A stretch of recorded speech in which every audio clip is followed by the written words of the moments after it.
How's it going, guys? Just back over here a second. I gotta look at something.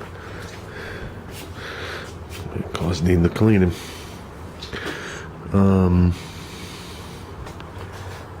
Yeah, I was just texting Ruben back and forth. You know what I realized? I realized that over the last couple of years, Ruben has bought like 8 carburetors and doesn't use not one of them. Ruben's a carburetor hog. So, I was just thinking of that, and I find it very funny. I'm trying to think. I think he got 4 carburetors for the Nova. I think he has 1, 2, 3 carburetors for the second Nova engine. So that's 7 carburetors. 7 carburetors, Ruben. Damn, wonder why we can't find any carburetors. But, yeah. No, I just came to drop off my cable, get it out of my car. This thing, they even give you a warning that it's coiled. And trust me, this thing is spring-loaded. So, yeah, I never did put the cable on, because I never bought it. I gotta see what I'm gonna do for a handle. They make the aluminum ones that bolt to the side of the tunnel or on your roll cage. But there used to be a guy that used to sell the actual chute handle. You know, it said chute on it, I think. I don't think it said parachute. I think it said chute. And you pulled it. They were made of metal.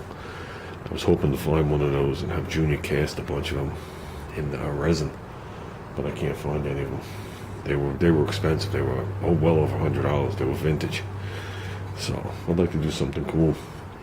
But I'd like to get the cable on and at least run to the front.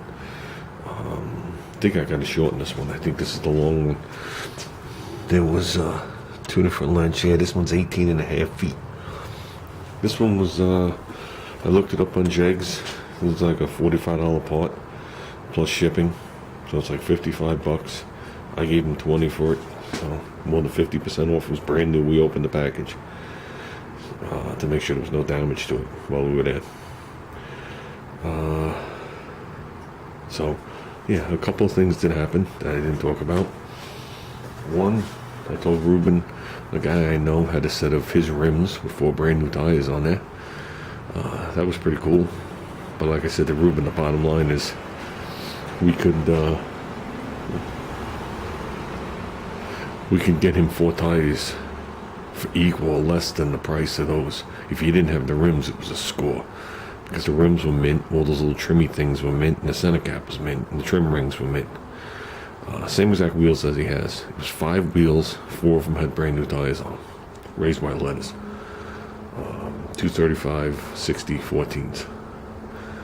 And I'm walking through. I got nothing in my hand because when I bought the carburetor, I left it with the guy. And I passed by the same intake manifold I got Ruben, except it says Contender on it. So I passed by it. I'm like, I don't need another intake. I'm not a Chevy guy. Walk by it a couple of times. Finally, I stopped. And I'm looking at it. And some guy's looking at, like, it's either a motorcycle or an ATV lift that the guy's selling. And he's talking. He's like, yeah. He goes, I can't use this stuff anymore. I got a bad back. I can't stand. He's going through all the crap. Now, this is the guy selling the stuff. So he takes a pause. I'm half bent down, and I say to him, how much you looking for the intake? And he goes, make me an offer. So I paused, and I had a hard time saying it with a straight face. But I did it anyway, because to me it didn't matter, because I didn't need the intake. If I needed the intake, it would have been a different story. I would have approached it different. So I said, $15. Let me tell you something. He no longer had an injured back.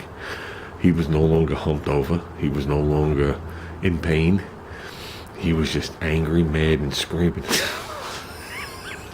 They could have heard him four vendors away, or 4 aisles away, when he started screaming. Well, I'll use it, I'll quote, a fucking intake manifold for $15? Fucking, he's standing straight up. I was like, huh? He said make an offer. I said, does that mean no? Well, needless to say, You don't see the intake manifolds laying around here. But believe it or not, he did go down to $25. I just didn't see the need to buy it. And I don't want to hoard shit. If it was AMC, I would have hoarded it. It was definitely a score for $25, let me tell you. So, other than that, a lot of good, nice cars there. Different cars.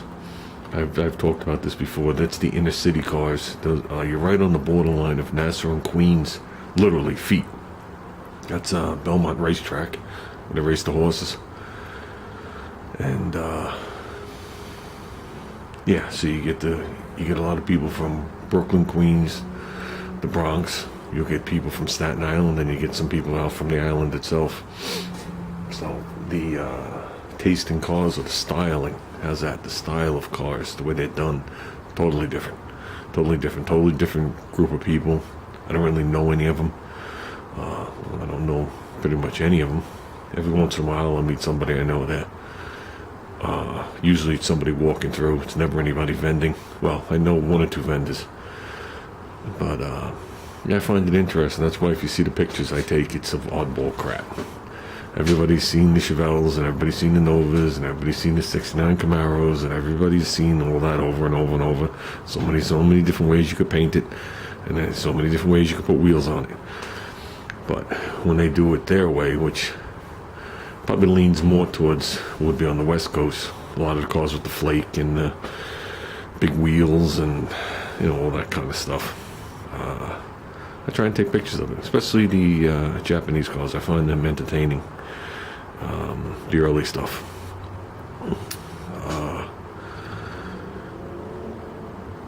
What was I going to say? There was definitely some cool cars there I didn't even bother taking pictures of because I know the flake wouldn't have come out on. A lot of satin black cars with different color roofs. There was red, yellows, every different color roof on top. There was like a whole row of them, but I didn't bother because I knew the flake wouldn't have come out. The picture of the Ranchero on the trailer, there was no way I have the equipment to take a picture of that paint job that would have gave it any kind of justice that it deserved. Not only was the bodywork flawless, not only was it flat, okay, but the depth of the clear was unbelievable, and how flat it was amazing. Whoever shot that knew what they were doing, for sure. There's always nice paint jobs that, wow, this is really, really nice. Then there's the ones that stop you in your tracks, and you gotta look at them. And it's not because they're 15 different colors, or they got flames, or whatever, there's names on it, or something like that. Just straight up paint. And the paintwork is like, wow. You don't even want to park next to these guys when you go to a show. That car was for sale. I didn't see how much. There's always a bunch of stuff for sale. There was some cool stuff there. I took a picture of the bumper car. That was pretty cool. There's the same bumper cars I drove on when I was a kid. You know, had a big whip on the top with the sparks falling over your head. Yeah, I had a good time. Definitely had a good time. Usually I'm in and out of there in like half hour, to say the least, because it's usually either freezing, or now that they do it in the middle of the summer, it's like death. And it was perfect. It was 70-degree day today. It was beautiful, and it was packed. I take pictures early, so all the cars aren't always there, and either are all the vendors, but they filled up the normal amount. They filled up an extra row, then they filled up the whole back strip with vendors, which is good for a show like that. Doesn't mean there are a lot of vendors. You know, once you weed out buying socks, pickled peppers, models, not meaning models, meaning die-cast cars, belts, you know, the flea market shit. You know, there was still a decent amount of stuff there. Like I said, Ruben's Carburetor was pretty much the first vendor, first aisle. So that was good. And I didn't note it in there. It's written in the comments. It's a 4180. It's not a 4160. It's a 4180. It's specific to 83, 84, and 85 Fords. I did a little more research on it so I could help Ruben if he needs a hand with it. It was manufactured by Holley for Motorcraft to Motorcraft specifications to make it tamper-proof. It was classified as tamper-proof. That's why the idle screws are on the bottom, and there's all sorts of stuff. When you look inside, the jets are different. They're even numbered different. So if you want to play with the jets, you gotta start measuring, in so many words. We ain't gonna do any of that. But other than that, well, it pretty much operates totally different than a 4150 or 60. But it should perform pretty well. I'm gonna take it to work this week. I told Ruben I'm gonna take it to work. I'm gonna open it up, look inside, make sure everything's okie dokie with it before I hand it to him, and see if it needs anything. So usually when the floats bounce around like that nice and it doesn't look like it's been under salt water, usually you're good to go. So well, with that, guys, actually, another reason I came here, I got the 4160 in the back corner there. I want to put some shelves up across the back. I got that sitting there. I want to see what the squirters are on that, and I want to go on the forums and find out what squirters is missing from his. Because that's the only part I could find missing on there are the squirters. The squirter, there's only one. That's about it. So I'll talk to you guys later.